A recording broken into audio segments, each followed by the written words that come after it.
Hey everyone, Elisa with Jots Designs, and today I'm going to take this cutting board and pour some resin on top for some decoration. So definitely stick around and see what I'm going to do with that. And if you haven't already, please hit the subscribe button down below, and right next to it is the little bell notification button that allows you to know, get notifications when I upload a video. And then also definitely give the video a thumbs up if you enjoyed it, and let me know if you have any questions or comments below. I'd be happy to help out. And so let's get started.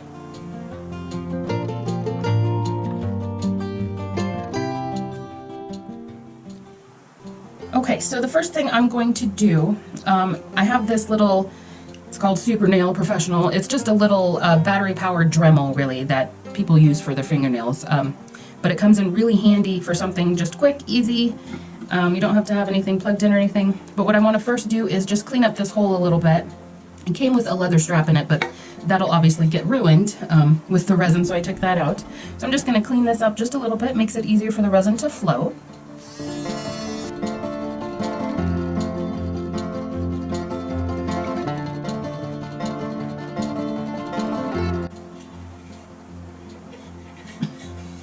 Maybe a little hard to tell, but just because of the type of wood and whatnot, there's a little bit that's going to be rough in there, and that's fine. I really just want the top part to have just a little bit of a smoother lip on it, help the resin go down into the hole as well. Okay, so now, I'm going to just take some sandpaper and lightly sand everything down, just make sure it's got a clean surface here.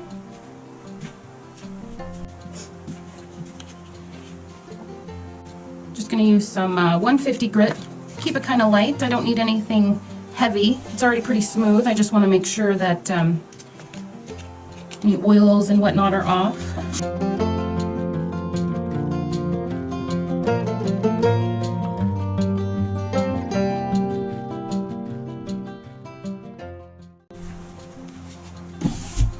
Just take the blue paper towel I like to use to get off any dust. It definitely likes to grab onto it. It's very, very handy.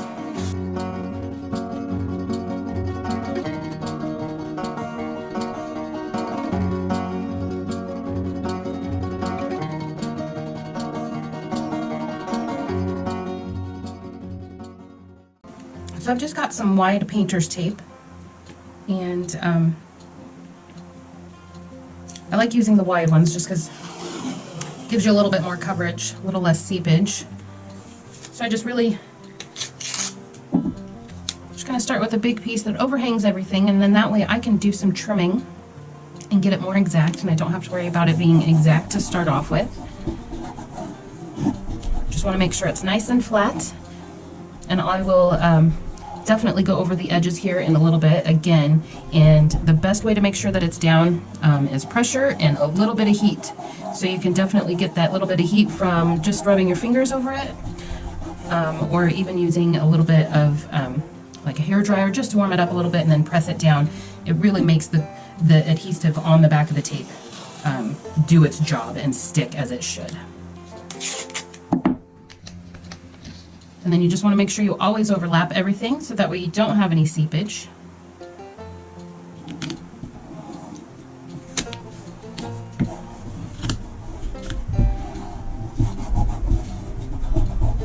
So I'm just going to get the rest of this covered here.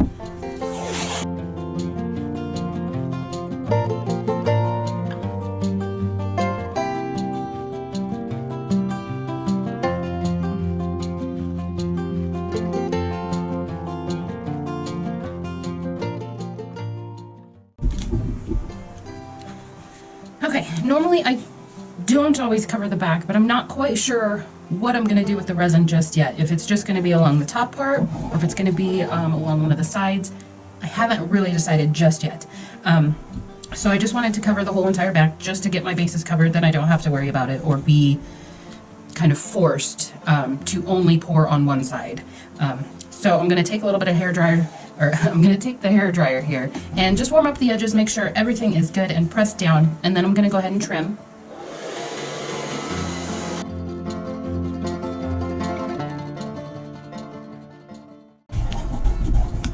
And just go through and make sure all your edges are nicely pressed down.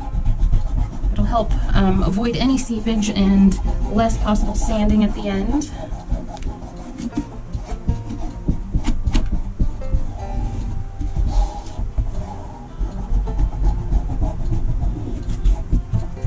Okay, and then I'm just going to take the razor here. And most of the cutting boards that I've used kind of have a little bit of a round edge, and that definitely helps. But I'll just go in, kind of bring it up, and I hold it at an angle and just follow along the wood. And having it at an angle helps so that way you don't actually kind of dig into the wood at all. Let's see, I'm going down over my edge a little bit more than I wanted. Just put that up there. And it helps with the rounded edge, it helps just kind of guide you and gives you a better clean line.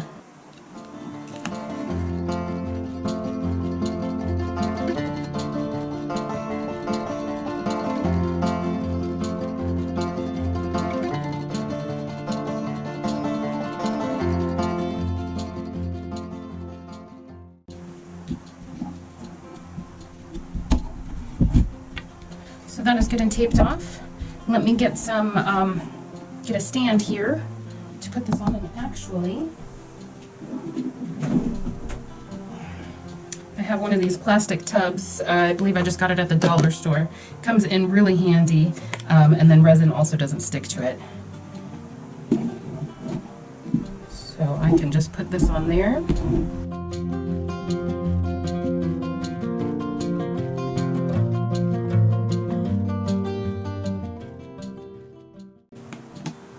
So I think I'm going to do kind of this side of it and leave all of this open.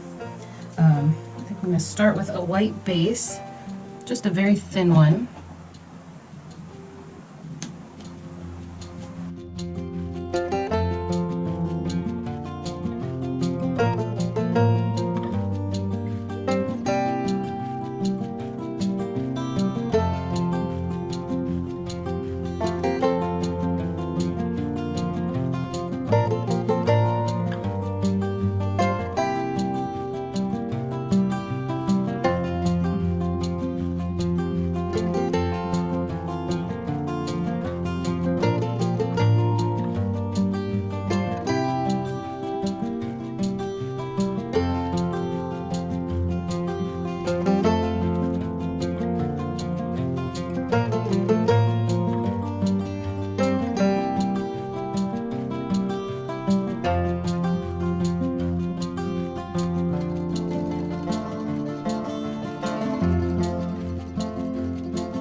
Okay, perfect. Definitely wanted a kind of a subtle blend going on. Just need to find my...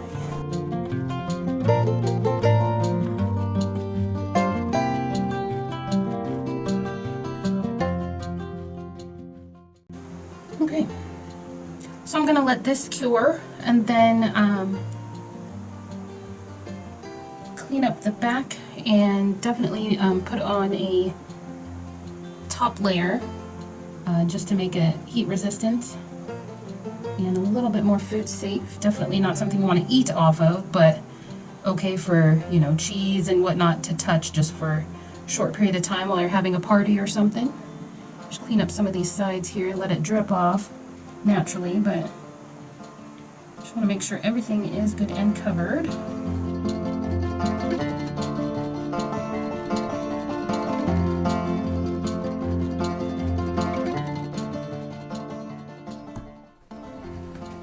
Okay, so this has been curing for about 5.5 hours.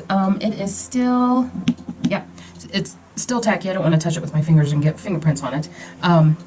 but it's definitely cured enough that I can put the next layer down basically. And I'm just going to be putting some clear down, and I will be using the Countertop Epoxy Premium FX POXY. Sorry, a little weird.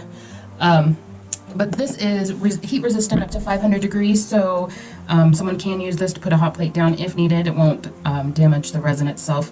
Might burn the wood, but the resin won't get hurt with the heat. And it is a little food safe to where, you know, some cheese and crackers can be put on there for a short period of times, but it's definitely not something you'd want to eat your dinner off of or anything like that.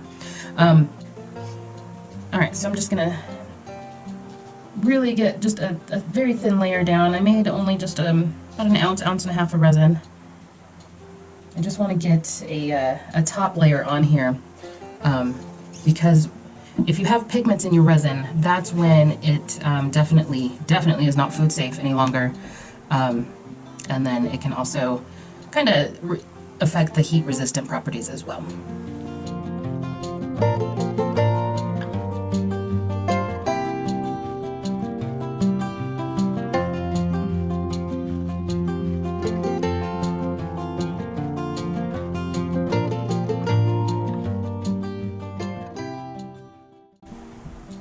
Okay, so I'll let this cure probably overnight, since it's pretty close to evening now, and I want to make sure that it is definitely cured before I start really taking care of the rest and getting the back cleaned up and everything. But I will take you in for a closer look here.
Okay, so this is cured overnight, and it's ready to have the tape taken off. Sometimes I will wait about a week to let the resin cure even more, but just for the sake of the video, I'm getting it taken care of so I can get it posted today.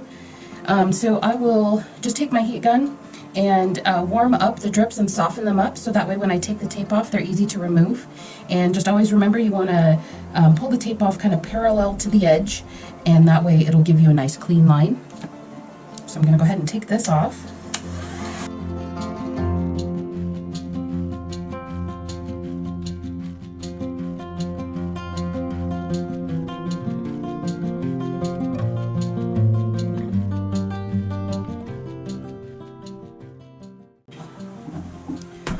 Okay, so this definitely needs to be sanded, and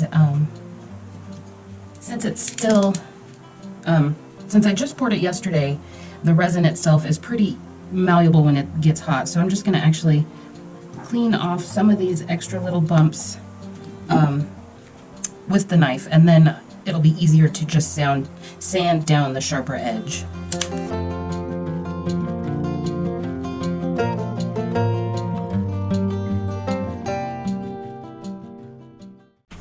Okay, and I will just take a sanding block. This one happens to have different grits on all sides, and I'll just take the fine grit side and lightly go over just the edges here, smooth them down a bit.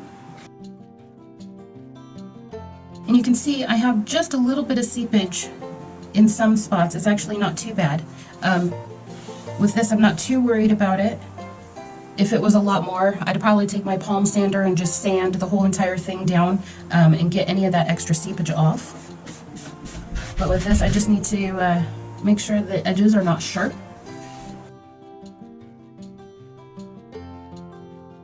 And then the next step, I'm going to just clean it off with some water here.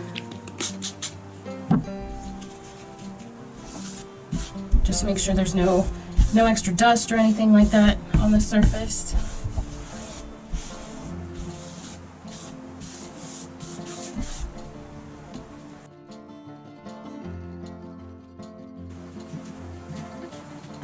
And then I've got some cutting board oil. I just picked this up on Amazon. And for the instructions, it just says to use a clean cloth and apply in the direction of the wood grain and let it soak in for about 20 minutes and wipe off the excess. And then if you want to actually season a cutting surface, apply 3 or 4 coats before using. And apparently it leaks out of the bottle, so now that is all over my hand. And again, for this, I'll just use a blue paper towel. And I just kind of give it a nice little drizzle here and work that in and all the way up to the resin.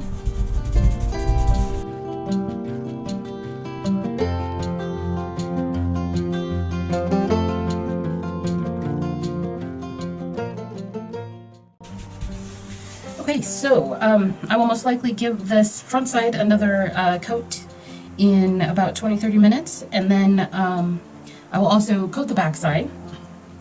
But there you go, as you can see, it's all nice and ready to go. And if you have any questions, definitely let me know in the comments below. Happy to help out. I hope you guys enjoyed the video. Please give it a thumbs up if you did, and also don't forget to hit the subscribe button either in the corner of the video or down below, and I will see you guys next time.